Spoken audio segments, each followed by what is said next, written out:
শিক্ষক, শিক্ষাকর্মী, প্রধান শিক্ষক এবং আপনাদের লাইব্রেরিয়ান থেকে ল্যাবরেটরি, আমাদের ক্রীড়া শিক্ষক থেকে শুরু করে সব জায়গায় শুধু নাই নাই নাই, ফাঁকা ফাঁকা ফাঁকা। এমনিতে ইসকনের দ্বারা মিড ডে মিল বিতরণ হবে এবং ইসকন সাত্ত্বিক শুদ্ধ প্রোটিনযুক্ত খাওয়ার পরিবেশন করবেন। তার বাইরেও যে 3 বছর ধরে বিগত সরকারের ভুল নীতি, অহংকার, দাম্ভিকতা এবং শিক্ষা ব্যবস্থা তথা শিক্ষা মন্দিরগুলোকে অবহেলার কারণে আপনারা বঞ্চিত হয়েছেন। যে কথা মাননীয় মুখ্য সচিব বলেছেন, 100% কম্পোজিট গ্র্যান্টের 60% ভারত সরকার দেয়, 40% রাজ্য সরকার দেয়। কোনো কারণ ছিল না এই 3 বছর অধিক সময়, এটা 4র্থ বছরে আমরা প্রদান করছি, এর কোনো কারণ ছিল না। আমরা এই বার্তাটাই আপনাদের কাছে দেওয়ার জন্য আজকে মিলিত হয়েছি এবং আপনাদের আরটিজিএস এর মাধ্যমে, আমাদের নেট ব্যাংকিং এর মাধ্যমে সব স্কুলের অ্যাকাউন্টে ইতিমধ্যেই 296.64 কোটি টাকা, 80,375টি সরকারি সাহায্যপ্রাপ্ত এবং সরকারি স্পন্সর বিদ্যালয়ে তাদের অ্যাকাউন্টে ঢুকে গেছে। আমরা সেটা একটু আগেই প্রদান করলাম, আপনারা অর্থ পেয়েও গেছেন। আমরা জানি যে এই অর্থের পরিমাণ এত বিরাট সংখ্যক স্কুলে এই টাকাটা এমন কিছু নয়, কিন্তু এই টাকাটা অত্যন্ত প্রয়োজন ছিল আপনাদের। মাননীয় প্রাক্তন রাজ্যের মুখ্য নির্বাচন আধিকারিক তথা বর্তমান মুখ্য সচিব নির্বাচন চলাকালীন বিভিন্ন বুথের পরিকাঠামো পরিদর্শন করতে গিয়ে তার যে অভিজ্ঞতা বা প্রধান শিক্ষকদের বক্তব্য তিনি একটু একটু করে তুলে ধরেছেন, যে কোনো আধিকারিক জনপ্রতিনিধিকে দেখলে, আমিও রাজনৈতিক প্রচারে বা বিভিন্ন কারণে আমিও যখন গেছি বা বিদ্যালয়ের অনুষ্ঠানে 50 বছর, 75 বছর, 100 বছর পূর্তিতে, তখন তারা একই কথা বলেছেন যে কম্পোজিট গ্র্যান্টের টাকা আসছে না, আপনি সরকারে নেই, আপনি বিরোধী দলনেতা, আপনি বিধানসভায় উল্লেখ করুন। বিধানসভাতে একাধিকবার দীপক বর্মন, ডক্টর শঙ্কর ঘোষ, অরূপ দাস, যারা আজকে মন্ত্রী, তারা বিভিন্ন সময়ে তুলে ধরেছেন এই আপনাদের এই যে কঠিন একটা অবস্থার কথা। আমি আপনাদের আশ্বস্ত করছি, একটা রাজ্য কখনোই শিক্ষা ব্যবস্থাকে আধুনিকীকরণ এবং শিক্ষা ব্যবস্থাকে মজবুতীকরণ ছাড়া এগোতে পারে না। কারণ আমাদের ভারতবর্ষে সংবিধান প্রণেতা প্রণম্য বাবা সাহেব আম্বেদকর যখন সংবিধান লিখেছিলেন, তিনি কিন্তু শিক্ষাকে মৌলিক অধিকারের মধ্যে দিয়ে গেছিলেন। অর্থাৎ সরকারি শিক্ষা ব্যবস্থাকে শক্তিশালী করা, সরকারি শিক্ষা ব্যবস্থার মধ্য দিয়ে আমাদের যে মানব সম্পদ তাকে বিকশিত করা এবং একটা পরিপূর্ণ মানুষ তৈরি করার প্রধান জায়গা হলো এই বিদ্যা মন্দির। তাই কোনো সরকার শিক্ষা ব্যবস্থাকে অবহেলা করে তার অগ্রগতি ঘটতে পারে না। যতই ফ্লাইওভার বানান, যতই ভালো ভালো রাস্তা বানান, যতই নতুন নতুন বিল্ডিং বানান, শিক্ষা ছাড়া কখনো হতে পারে না। আমরা অত্যন্ত অগ্রাধিকার দিয়েছি শিক্ষাকে।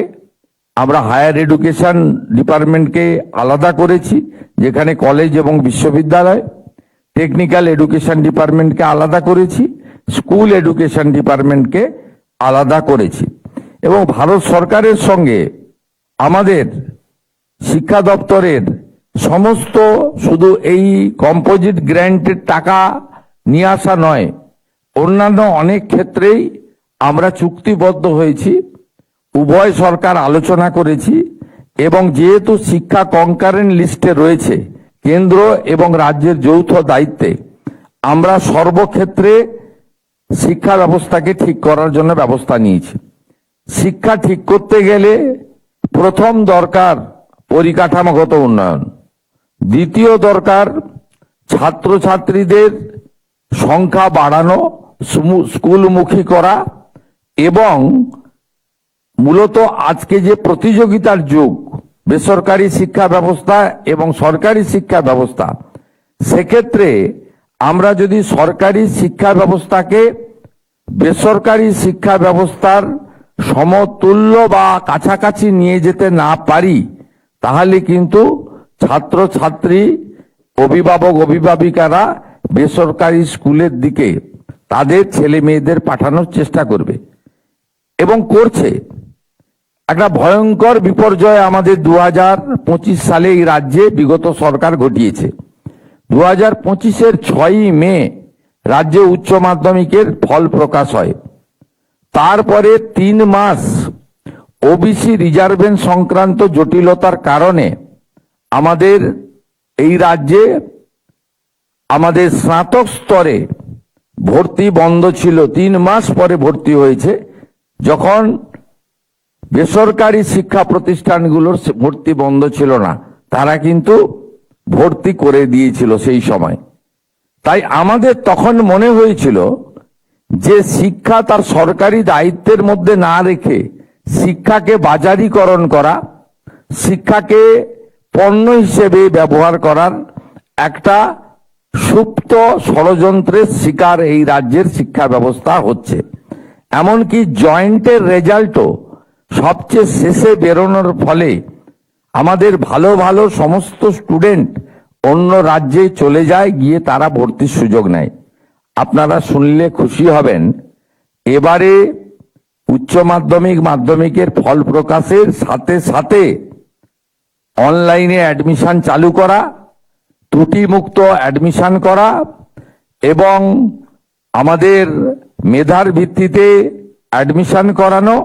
এর ফলস্বরূপ পশ্চিমবঙ্গে গত কয়েক বছরের তুলনায় এবারে প্রথম বর্ষে উচ্চ মাধ্যমিকের পরে ভর্তির সংখ্যা বেড়েছে, একইভাবে 11-এ ভর্তির সংখ্যা বেড়েছে এবং পশ্চিমবঙ্গে যত ইঞ্জিনিয়ারিং সরকারি স্কুল আমাদের প্রতিষ্ঠান রয়েছে সেখানে 100% আসন ভর্তি হয়েছে, যেটা গত বছর মাত্র 30% আসন ভর্তি হয়েছিল।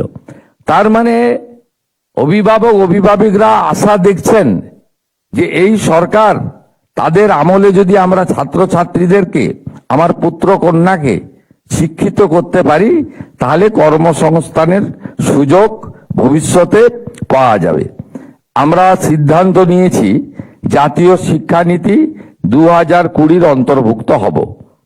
2020 জাতীয় শিক্ষানীতির অন্তর্ভুক্ত হওয়ার কারণে কেন্দ্রীয় সরকারের সমস্ত সুযোগ, গ্র্যান্ট ইত্যাদি আমরা পাব এবং আমাদের সন্তান সন্ততিদের ভবিষ্যৎ প্রজন্মের যারা আমাদের মালিক, তাদেরকে আমাদের অবশ্যই আধুনিক শিক্ষার সাথে সাথে ভারতবর্ষের অতীত ইতিহাস, অতীত সাংস্কৃতিক ঐতিহ্য, এটা জানানো আমাদের কর্তব্য বলে আমাদের মনে হয়েছে।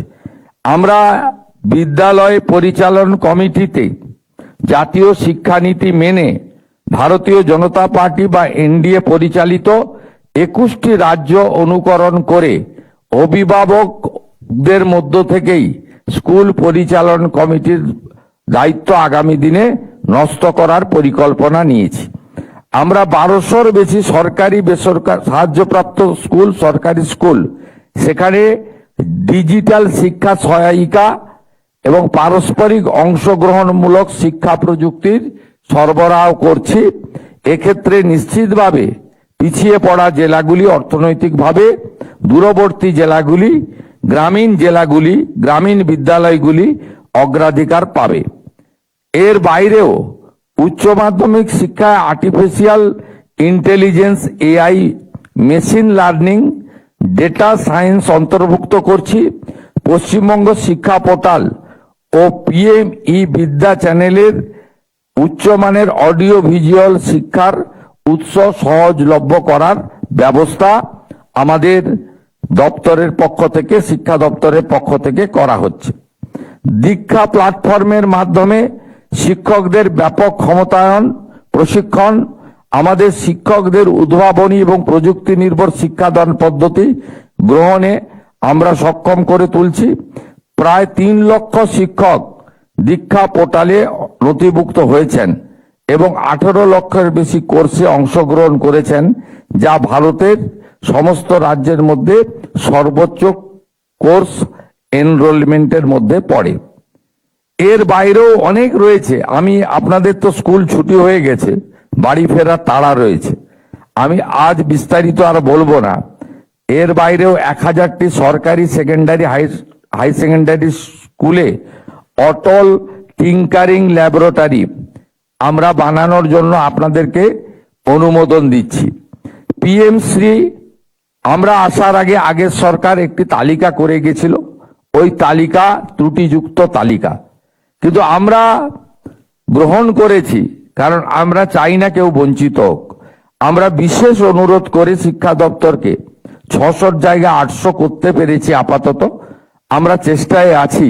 মাননীয় শিক্ষামন্ত্রী প্রহ্লাদ যোশীজি তিনি শীঘ্রই এখানে আসবেন এবং তার সঙ্গে আমার যোগাযোগও হয়েছে, এবং আমাদের মন্ত্রী মহোদয়কেও আমি দিল্লি পাঠাবো।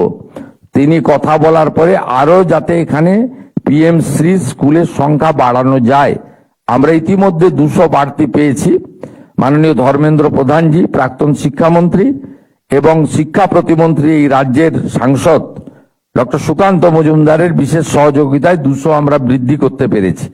আমরা চেষ্টা করছি আরো বৃদ্ধি করার, আমরা লেগে আছি। আমরা আশা করছি ভবিষ্যতে সুযোগ পাব। পিএম পোষণ মূলত মিড ডে মিলের কর্মসূচি। এই কর্মসূচিকে কেন্দ্র করে যে বৈষম্য ছিল আমরা দূর করেছি। হাই স্কুল এবং আপার প্রাইমারিতে মিড ডে মিলের বরাদ্দ ছিল 10 টাকা, প্রাইমারিতে ছিল 6 টাকা 78। আমরা প্রাইমারির ক্ষেত্রে 10 টাকা করেছি। রাজ্য সরকার বাকি অর্থ প্রদান করবে এবং 1 আগস্ট থেকে এটা কার্যকর করা হবে। 1 আগস্টেই পাইলট প্রজেক্ট হিসেবে কলকাতার একটি বড় অংশে ইসকনের দ্বারা মিড ডে মিল বিতরণ হবে এবং ইসকন সাত্ত্বিক, শুদ্ধ, প্রোটিনযুক্ত খাবার পরিবেশন করবেন। তার বাইরেও আমরা এসএইচজি গ্রুপের মাধ্যমে প্রোটিনযুক্ত ডিম আলাদা করে আমরা দেওয়ার ব্যবস্থা করছি, যাতে আমাদের এখানকার ছাত্রছাত্রী বা আগামী দিনের ভবিষ্যৎ তাদেরকে আমরা প্রোটিনযুক্ত সম্পূর্ণ আহার দিতে পারি। এর সাথে সাথে যে কথা মাননীয় দীপক বর্মন মহোদয় বলেছেন, শিক্ষক, শিক্ষাকর্মী, প্রধান শিক্ষক এবং আপনাদের লাইব্রেরিয়ান থেকে ল্যাবরেটরি, আমাদের ক্রীড়া শিক্ষক থেকে শুরু করে সব জায়গায় শুধু নাই নাই নাই, ফাঁকা ফাঁকা ফাঁকা। এমনিতেই বিগত দিনে শিক্ষক নিয়োগ এবং সেই সংক্রান্ত যেসব ঘটনা ঘটেছে সেই কথাগুলি আজকে গুরু পূর্ণিমার দিনে তুলে এই মহতি পবিত্র অনুষ্ঠানকে আমি অপবিত্র করতে চাই না, কিন্তু আমরা এখান থেকে বেরিয়ে এসেছি। রাজ্যের জনগণই বেরিয়ে আসতে বলেছেন। আপনারা শুনলে খুশি হবেন। স্কুল সার্ভিস কমিশনের ক্ষেত্রে আমরা সম্পূর্ণভাবে রাজনৈতিক নিয়োগ আমরা বন্ধ করেছি। আমরা সিদ্ধান্ত নিয়েছি রাজনৈতিকভাবে ক্যাবিনেটের মিটিংয়ে, এবং আমরা যে দলকে রিপ্রেজেন্ট করি দল থেকেও আমরা শিক্ষক অধ্যাপক সহ কোনো নিয়োগের ক্ষেত্রে কোনো রাজনৈতিক ব্যক্তি থাকবেন না। ইতিমধ্যে স্কুল সার্ভিস কমিশনে চেয়ারম্যান হিসেবে চিফ সেক্রেটারি পদমর্যাদার আধিকারিক দুষ্যন্ত নারিয়ালাকে আমরা চেয়ারম্যান নিযুক্ত করেছি, এবং মহামান্য সুপ্রিম কোর্টের নির্দেশ মেনে আমরা নিয়োগ প্রক্রিয়া, যেটা একটু আগে দীপক বাবু বলেছেন, আমরা সেটা সম্পূর্ণ করব। 6000-এর ইন্টারভিউ বাকি ছিল, সেটাও হয়ে যাবে। এবং এক্ষেত্রে আপনাদের জেনে রাখা দরকার, আগে যে ওবিসির ভুল নীতি ছিল সেখান থেকেও আমরা বেরিয়ে এসেছি। আমরা বিধানসভাতে আইন করেছি এবং সুপ্রিম কোর্ট থেকেও এক্সিট নিয়েছি। তাই আগামী দিনে নিয়োগের ক্ষেত্রে কোনো সমস্যা থাকবে না। আমরা বিশ্বাস করি বাজেটে মাননীয় অর্থমন্ত্রী যে ঘোষণা করেছেন এই 12,000 শিক্ষক শিক্ষিকা নিয়োগের পরে আরো অন্তত 38,000 অর্থাৎ এই অর্থবর্ষে ধাপে ধাপে 50,000 শিক্ষক শিক্ষাকর্মী অধ্যাপক অধ্যাপিকা অর্থাৎ শিক্ষা ক্ষেত্রে আমরা ধাপে ধাপে নিয়োগ করতে পারবো এবং অত্যন্ত পরিচ্ছন্নতার মধ্য দিয়ে। অর্থাৎ আমাদের no teacher school, single teacher school এবং বিভিন্ন বিষয় যে শিক্ষকদের অভাব রয়েছে সেটা পূরণ করব। এর সঙ্গে আমরা কৃতজ্ঞ 42,192 জন প্যারা টিচারের প্রতি, যারা অত্যন্ত অল্প বেতনে শিক্ষকদের সমান অংশীদারিত্ব দিয়ে আমাদের কোমলমতি ছাত্রছাত্রীদের পড়াচ্ছেন। এই বাজেটে তাদের মাসিক সাম্মানিক 5,000 টাকা বৃদ্ধি করা হয়েছে, যেটা আগামী আগস্ট মাস থেকে কার্যকর হবে। আমাদের বর্তমান স্থায়ী শিক্ষকদের ক্ষেত্রেও আমাদের 7th পে কমিশন তৈরি করা হয়েছে অবসরপ্রাপ্ত আইএএস নবীন প্রকাশের নেতৃত্বে, এবং তারা দ্রুত যতটা সম্ভব তারা পে কমিশনের রিপোর্ট দাখিল করবেন। এর সাথে কেন্দ্রীয় সরকারের সঙ্গে ডি এর যে তফাৎ ছিল 42%, আমরা 20% দিতে পেরেছি। অর্থনৈতিক অবস্থা রাজ্যের ভালো নয়, ধীরে ধীরে এই গ্যাপ আমরা মেকআপ করব এবং আমরা অর্থমন্ত্রককে বলেছি যে পুজোর মাসে ছুটি পড়ার আগে অক্টোবরের বেতনে যদি এটা যুক্ত করে দেওয়া যায় তার প্রচেষ্টা আমরা নিয়েছি। এই বিষয়গুলো এই কারণে বললাম, শুধুমাত্র বিদ্যালয় ছাত্রছাত্রী শিক্ষক শিক্ষিকা নয়, সকলের মিলিত প্রচেষ্টায় বিদ্যালয় পরিচালক ব্যবস্থায় স্বচ্ছতা এনে আমরা সামগ্রিকভাবে শিক্ষা ব্যবস্থাকে একটি সুন্দর শিক্ষা ব্যবস্থায় পরিণত করতে চাই। আমরা উন্নয়নের দিকে নজর দিয়েছি। শুধুমাত্র নতুন নতুন বিল্ডিং তৈরি করা নিশ্চিতভাবে আমাদের আগামী দিনের পরিকল্পনায় থাকা উচিত, কিন্তু যা আছে সেটা কিন্তু ভালো নেই। এখনো বহু বিদ্যালয়ে আমাদের এখনো পর্যন্ত ইলেকট্রিক কানেকশন নেই এমন সংখ্যাও আছে এই 80,000 বিদ্যালয়ের মধ্যে। এমন অনেক বিদ্যালয় রয়েছে যেখানে গ্যাস কানেকশন নেই, মানে আমাদের মিড ডে মিল তৈরি করার ক্ষেত্রে। এমন অনেক বিদ্যালয় রয়েছে যেখানে পরিশ্রুত আর্সেনিক মুক্ত পানীয় জল আমরা দিতে পারিনি। আমরা একটা পাইলট প্রজেক্ট করেছি, আমাদের দপ্তরকে বলা হয়েছে আমরা চাই সমস্ত বিদ্যালয়গুলিকে এক হচ্ছে সোলার প্যানেলের মধ্য দিয়ে আমাদের নন কনভেনশনাল এনার্জির মধ্যে অন্তর্ভুক্ত করা, ইলেকট্রিক 100% মানে এটাতেও আসবে, ইলেকট্রিক কানেকশন যেখানে নেই সেটাকেও দ্রুত করা, গ্যাসের মাধ্যমে মিড ডে মিল রান্নার ব্যবস্থা করা, ইউটেনসিল যেখানে নেই ইউটেনসিল সেখানে দেওয়ার ব্যবস্থা করা, ছাত্র এবং ছাত্রীদের জন্য আলাদা শৌচালয় নির্মাণ সুনিশ্চিত করা এবং সাথে সাথে ফ্যান দেওয়া। মানে আমাদের বিশেষ করে পুরুলিয়া বাঁকুড়া বীরভূম এলাকাতে, আমাদের রাঢ়বঙ্গের ওই বিস্তীর্ণ এলাকাতে গরমের সময় যে ধরনের কষ্ট পান আমাদের সমস্ত যারা বিদ্যালয় ছাত্রছাত্রীরা, বিশেষ করে সেখানে আমরা ফ্যান বিতরণের জন্য বলেছি সব জায়গায় অগ্রাধিকারের ভিত্তিতে ফ্যান দেওয়ার ব্যবস্থা করা। এই ছোট ছোট কাজগুলি কিন্তু এর প্রাসঙ্গিকতা এবং উপযোগিতা অনেক বেশি, এই বিষয়ে আমরা অগ্রাধিকার দিয়েছি। শুধু তাই নয়, মিড ডে মিল যারা রান্না করেন আমাদের দিদি মাসিরা এসএইচজি গ্রুপের, তাদের কথাও বর্তমান সরকার ভেবেছে।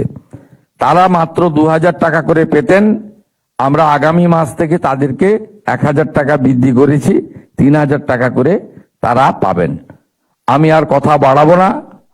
বিদ্যালয়ে, সরকারি বিদ্যালয়ে শিক্ষা ব্যবস্থাকে অত্যন্ত উচ্চমানের নিয়ে যাওয়ার জন্য এবং প্রাইভেট বিদ্যালয়গুলির সঙ্গে প্রতিযোগিতায় আমাদের বাড়ির ছেলে, কৃষকের বাড়ির ছেলেরা মেয়েরা, গ্রামে থাকা সাধারণ বাড়ির ছেলে মেয়েরা, নিম্ন মধ্যবিত্ত দরিদ্র, আর্থিকভাবে দরিদ্র বাড়ির ছেলে মেয়েরা যাতে সমান যোগ্যতায় পায় সেই ব্যবস্থা আমরা নিয়েছি। হারিয়ে যাওয়া বিবেকানন্দ মেরিট স্কলারশিপ যোজনাকেও আমরা ফিরিয়ে এনেছি, যাতে যে সমস্ত আমাদের উচ্চ মেধার ছাত্রছাত্রী আছে অর্থের অভাবে তাদের উচ্চশিক্ষা বন্ধ না হয় তার ব্যবস্থাও করেছি। আমরা পরিকল্পনা নিচ্ছি শিডিউল কাস্ট এবং শিডিউল ট্রাইবের ক্ষেত্রে হোস্টেল সহ তাদেরকে আলাদাভাবে যাতে সুযোগ এবং তাদেরকে সাপোর্ট দেওয়া যায় তার পরিকল্পনাও আমাদের মধ্যে করার উদ্যোগ গ্রহণ করা হয়েছে। কেন্দ্রীয় সরকারের এসটি ডিপার্টমেন্টের সাহায্য নিয়ে একাধিক একলব্য রেসিডেন্সিয়াল বিদ্যালয় তৈরি করা, এর সঙ্গে খেলার মাঠ থেকে শুরু করে অন্যান্য বিষয়গুলো অগ্রাধিকার দেওয়া। প্রত্যেকটা জেলাতে কেন্দ্রীয় বিদ্যালয়ের জন্য জমি ইতিমধ্যে আমি আসার পরে 5টি জেলাতে পেন্ডিং ছিল, আমরা কেন্দ্রীয় বিদ্যালয়ের জমি দিয়েছি। কারণ সবাই মিলে, কেন্দ্র রাজ্য আমরা সবাই মিলে শিক্ষা ব্যবস্থাকে ঠিক জায়গায় নিয়ে যেতে চাই। এবং সংস্কৃতির ক্ষেত্রে যে সমস্ত বিদ্যালয় বিশেষভাবে আমাদের সংস্কৃত এর উপর জোর দেবেন আর তাদের ক্ষেত্রেও আমরা আলাদা অর্থ বরাদ্দ রেখেছি এবং সংস্কৃত বিশ্ববিদ্যালয়কেও আমরা সঠিক জায়গায় নিয়ে যাব। স্কুলগুলোকেও আমি উৎসাহিত করব সংস্কৃতি শিক্ষার ব্যাপারে আপনারা অগ্রাধিকার দিন, উৎসাহিত করুন। সংস্কৃতের প্রচলন এবং এই ভাষাকে কেন্দ্র করে আরো বেশি করে চর্চার প্রয়োজন আছে বলে আমি একজন দায়িত্বশীল ভারতীয় হিসেবে, ভারতবর্ষের সন্তান হিসেবে মনে করি। এবং আমরা আগামী দিনে এই শুধুমাত্র কম্পোজিট গ্র্যান্ট বিতরণ নয়, আপনাদেরকে শিক্ষাঙ্গনকে প্রকৃত শিক্ষা মন্দিরে পরিণত করার ক্ষেত্রে আমরা অগ্রাধিকার দেব। আমি অত্যন্ত খুশি, কৃতজ্ঞ যে ঋষি বঙ্কিমচন্দ্রের বন্দে মাতরমের ১৫০ বর্ষে পূর্ণাঙ্গ বন্দে মাতরম প্রার্থনাতে আপনারা সবাই গ্রহণ করেছেন। এটি একটি আমাদের গর্বের, আমাদের ঐতিহ্যের, এবং এর ফলে আমরা পশ্চিমবঙ্গবাসী প্রত্যেকেই গর্ব অনুভব করেছি। প্রত্যেক শিক্ষা মন্দিরের আচার্যগণকে, শিক্ষাকর্মীকে এবং নুরাগী সহ আমার অতি প্রিয় ছাত্রছাত্রী সহ সকলকে আমি আমার শুভেচ্ছা জ্ঞাপন করে আমি আমার কথা এখানেই শেষ করছি।